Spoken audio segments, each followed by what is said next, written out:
मैं आदरणीय सबकी तरफ से सुनो, एक मिनट, सबकी तरफ से मैं कहता हूँ, सबकी तरफ से 1 मिनट के लिए स्वागत आदरणीय अवतार सिंह भड़ाना जी का।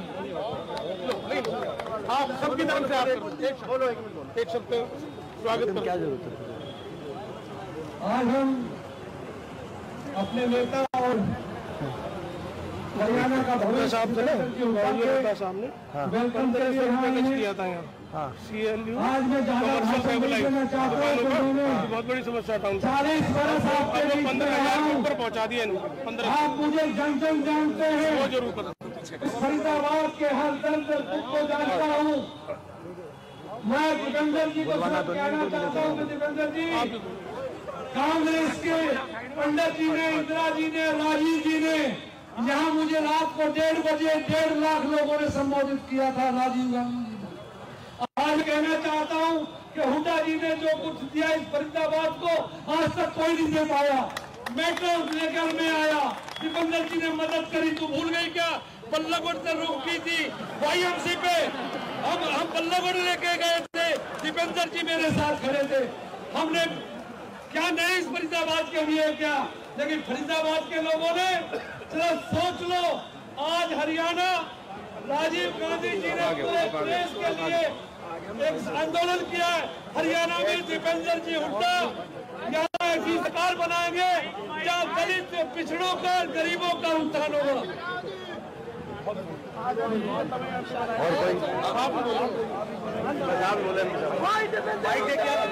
हमारे बीच में हमारे आज के कार्यक्रम के हमारे सूत्रधार आयोजक, जिनको मैं बधाई देना चाहता हूं बहुत बहुत, क्योंकि आज इतनी बड़ी हाजिरी और जिस भावना से आप लोग यहाँ पे एकत्रित हो, साफ संकेत है कि अगली पिछली पूरी सारी बात आप विधानसभा में पूरी कर दोगे और ये सीट, बड़कल की सीट कांग्रेस पार्टी की झोली में जाएगी और बड़े बहुमत के साथ जाएगी, ये बात तय है। हमारे भाई विजय प्रताप जी, भाई अवतार जी, शारदा जी, हमारी विधायक नीरज शर्मा जी, हमारे भाई लखन सिंगला जी, हमारे कुरैशी साहब, हमारी बहुत से जो साथी रघुवीर तेवतिया जी, हमारे विधायक जी, अनिल नेता जी, हमारे बीच में उपस्थित हमारे बहुत से साथी, भाई सुमित गौर जी, हमारे राजाराम ठाकुर जी, हमारे हमारे चेयरमैन साहब फहीम साहब माइनॉरिटी के, रेनू भाई, हमारी बहन रेनू जी, राखी जी, आपसे पहले रेनू जी खड़ी है ना, राखी जी, तो पहले उनका नाम लेना था, आपने महिलाओं का कहा था, खुद का नहीं, तो पहले हमने रेनू जी का, फिर राखी जी, उसी क्रम में, क्योंकि ये सारा अपना कांग्रेस का परिवार है। गजना जी, बहन गजना जी, हमारे वेदपाल जी, वेदपाल दायमा साहब, हमारे डालचंद दागर जी, हमारे सन्नी बादल जी, भाई हमारे बीच में भाई हेम दागर जी, बहुत से हमारे सभी, एक एक का नाम लेने का हो सकता है भाई किसी का नाम नहीं लिया गया हो, वो रास्ते में बता देना। मुकेश दागर का नहीं लिया गया था, वो रास्ते में बता देना, जब आखिरी पॉइंट पे पहुंचेंगे तब ले लेंगे उसका, साथ चलना करो। तो जो आज आप सब यहाँ पे हम एकत्रित हुए, क्योंकि 10 साल की सरकार बीजेपी की, आज 10 साल में फरीदाबाद बेहाल है कि नहीं है, मैं आपसे पूछना चाहता हूँ। आज फरीदाबाद और हरियाणा विकास की पटरी से उतरा कि नहीं उतरा बीजेपी की सरकार ने? आज पूरे बड़कल फरीदाबाद में हम देख रहे हैं जाम की समस्या है कि नहीं है, मैं आपसे पूछता हूं। आज सिविल सेवर की क्या अव्यवस्था है कि नहीं है आपके सामने? आज सफाई की व्यवस्था सारी फेल हो गई कि नहीं हो गई स्मार्ट सिटी की? आज कल उस दिन हम बल्लभगढ़ थे, आज बड़कल में आएंगे, ना तो पीने के पानी की अच्छी व्यवस्था हो रही कॉलोनियों में, ना सीवर की व्यवस्था, ना सफाई की व्यवस्था, सड़कों की क्या हालत है मुझे बताने की जरूरत नहीं, जाम चारों तरफ लगा हुआ है वो बताने की जरूरत नहीं। ये स्मार्ट सिटी के हालात हैं, तो बाकी जगह क्या हालात होंगे आप अंदाजा लगा सकते हैं। हरियाणा को विकास की पटरी से उतारने वाली ये सरकार साबित हुई। 10 साल की बीजेपी सरकार, जो हरियाणा विकास में देश में नंबर 1 था, आज वो हरियाणा बेरोजगारी में देश में नंबर 1, क्राइम में, अपराध में देश में नंबर 1। और ये हम नहीं बता रहे, ये भारत सरकार बता रही है संसद में। हम तो केवल एक सवाल पूछ रहे हैं इनसे कि भारत सरकार के अनुसार, संसद में दिए गए भारत सरकार के जवाब के अनुसार देश में बेरोजगारी और देश में अपराध दर में हरियाणा नंबर 1 क्यों है 10 साल की आपकी सरकार के बाद? आज वो हरियाणा बेरोजगारी में, महंगाई में, नशे में पंजाब से आगे पहुंच गया हरियाणा। आज देश में सबसे आगे पहुंचा दिया इस सरकार ने, कानून व्यवस्था, अपराध में। और ऐसी स्थिति बनी, मैं आज आपको बताना चाहता हूं, जो परसों संसद में मैंने बात कही है, देश में कुछ प्रदेश ऐसे हैं जिनसे केंद्र सरकार टैक्स ज्यादा लेती है और प्रदेशों को कम राशि मुहैया कराती है। लेकिन सबसे कम 28 राज्यों में अगर सबसे कम राशि दी जा रही है किसी प्रदेश को, तो हरियाणा प्रदेश को 7 रुपए ले जा रहे हैं और मात्र 1 रुपया वापिस दिया जा रहा है। 7 रुपए केंद्र सरकार टैक्स में लेती है और 1 रुपया वापिस, और हरियाणा की सरकार आवाज भी नहीं उठा रही। देश में सबसे कम रेशो है ये। बाकी 28 प्रदेशों में, ज्यादातर प्रदेशों में ज्यादा मिलता है वापस। 8 प्रदेश हैं जहां जो डील लिया जाता है उससे कम मिलता है। उन 8 प्रदेशों में भी अंतिम जो है पंक्ति पे हरियाणा राज्य खड़ा है। तो 15% वापस मिलता है। तो कितनी बड़ी अनदेखी। यहां तक कि खेल बजट, बाकी बजट तो छोड़ दो, खेल बजट में भी हमारा नंबर नहीं है हरियाणा का। आज मेडल आए हैं ओलंपिक में, 6 में से 5 मेडल, 4 मेडल तो हरियाणा खिलाड़ी लेके आए, जिसमें से एक हमारी बेटी मन्नू बाकर जो फरीदाबाद में ही रहती हैं। 6 में से 4 तो मेडल हरियाणा खिलाड़ी इंडिविजुअल लेके आए। हॉकी के एक टीम में भी हरियाणा के 3 खिलाड़ी थे। तो 5 मेडल में हरियाणा खिलाड़ियों का योगदान हुआ। मगर जब खेल के बजट में योगदान देने की बारी आई तो हरियाणा कितना योगदान मिला? तो हरियाणा को योगदान मिला खेल बजट में केवल 65 करोड़ का योगदान मिला। 2% का मेरे को आंकड़े दिखा रहे, मुझे याद है आंकड़े। तो 2200 करोड़ में केवल 65 करोड़ का। गुजरात को मिले 500 करोड़। 124 खिलाड़ी गए हैं, उनमें से गुजरात का 1 खिलाड़ी गया, हरियाणा के 24 खिलाड़ी गए ओलंपिक में खेलने। मैं नहीं कहता, मैं द्वेष नहीं, अब कह रहे गुजरात में ओलंपिक कराएंगे, मेरे को गुजरात से द्वेष नहीं है।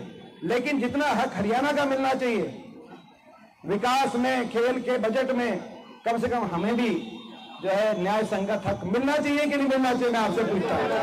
आज भट्टा बैठ गया हरियाणा का। और आवाज उठाना भी, बीजेपी आवाज उठाना भी गुनाह हो गया। क्योंकि जब हमने हिसाब मांगा कि बीजेपी सरकार हिसाब दो, हरियाणा को हिसाब दो, 10 साल का भट्टा बिठाने का हिसाब दो, तो आपने देखा होगा बीजेपी वालों ने क्या कहा। केंद्र से बड़े बड़े मंत्री आए, केंद्र से बड़े बड़े कहा कि हम हिसाब नहीं देंगे।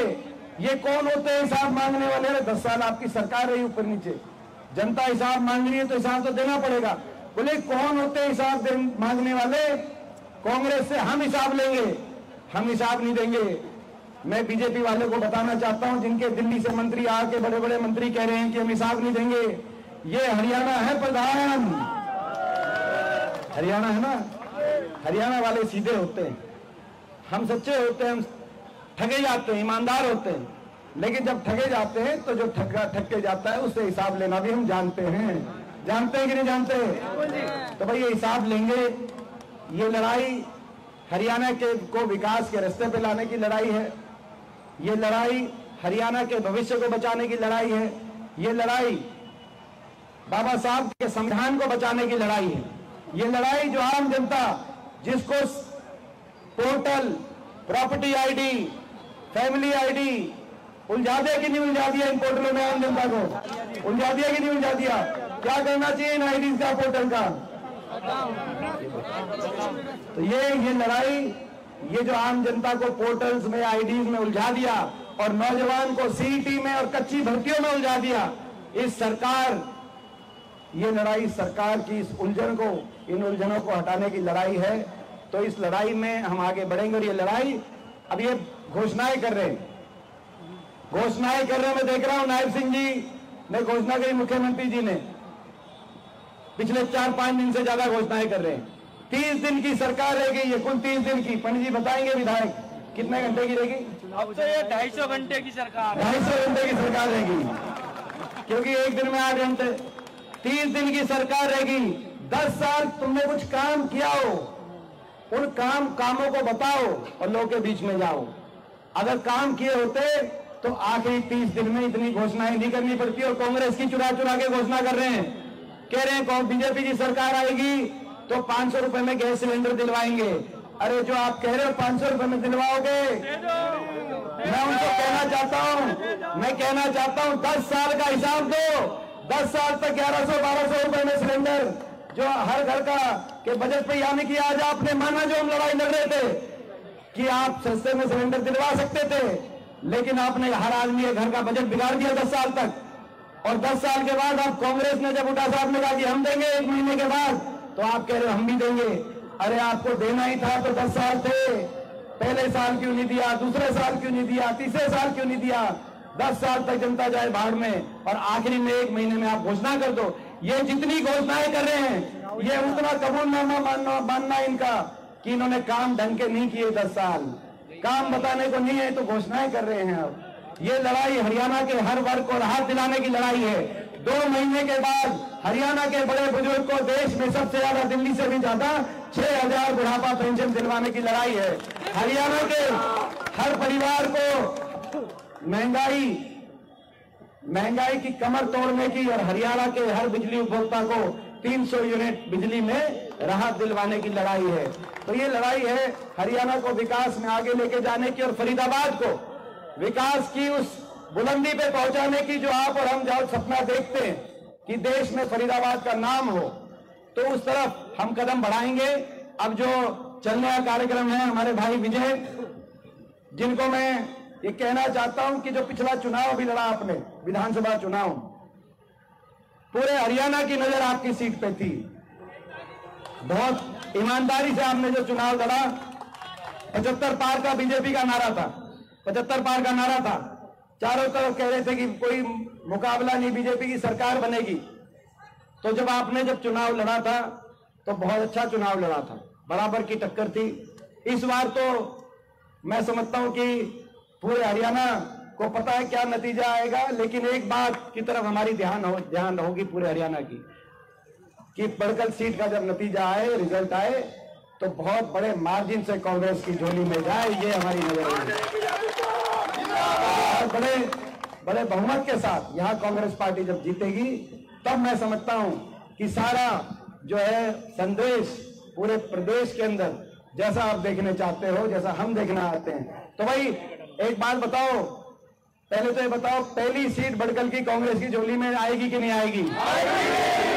और बहुत बड़े बहुमत के साथ भाई हरियाणा में कितनी बड़ी मार्जिन से जीतेगी बड़कल की सीट, और बहुत बढ़िया। तो अब चलने का कहाँ प्रोग्राम है, कहाँ से चलेंगे? 1 नंबर मार्केट में चलेंगे। जैसा कि विजय जी ने बताया, पहले हम सारे सीनियर लीडर्स पहले हम साथ चलेंगे, उसके पीछे पीछे आप सब चलना। गवर्नमेंट स्कूल का हाल, आप स्कूल के अंदर मास्टर नहीं, स्कूल के अंदर टीचर नहीं, अस्पताल के अंदर डॉक्टर नहीं, गवर्नमेंट स्कूल का बुरा हाल नहीं है। सरदार जी, जो आप अपने गवर्नमेंट अस्पताल में जाके देखो फरीदाबाद में क्या बुरा हाल है, वहां ना दवाई है ना डॉक्टर है, ऐसी स्थिति बन गई। तो इसीलिए लड़ाई लड़ रहे हैं। बातें बहुत है, लेकिन आगे चलने में हम लेट हो जाएंगे।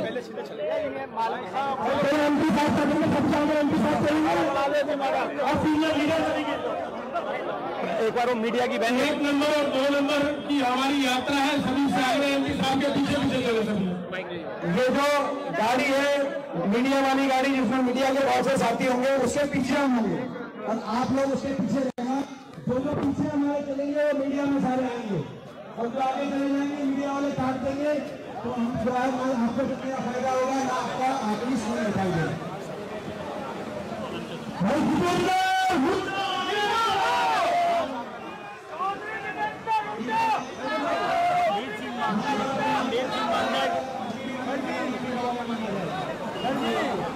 मनदीप सिंह मांझी का नाम रहेगा तो मनदीप सिंह मांझी का नाम दिया हुआ माना जाए।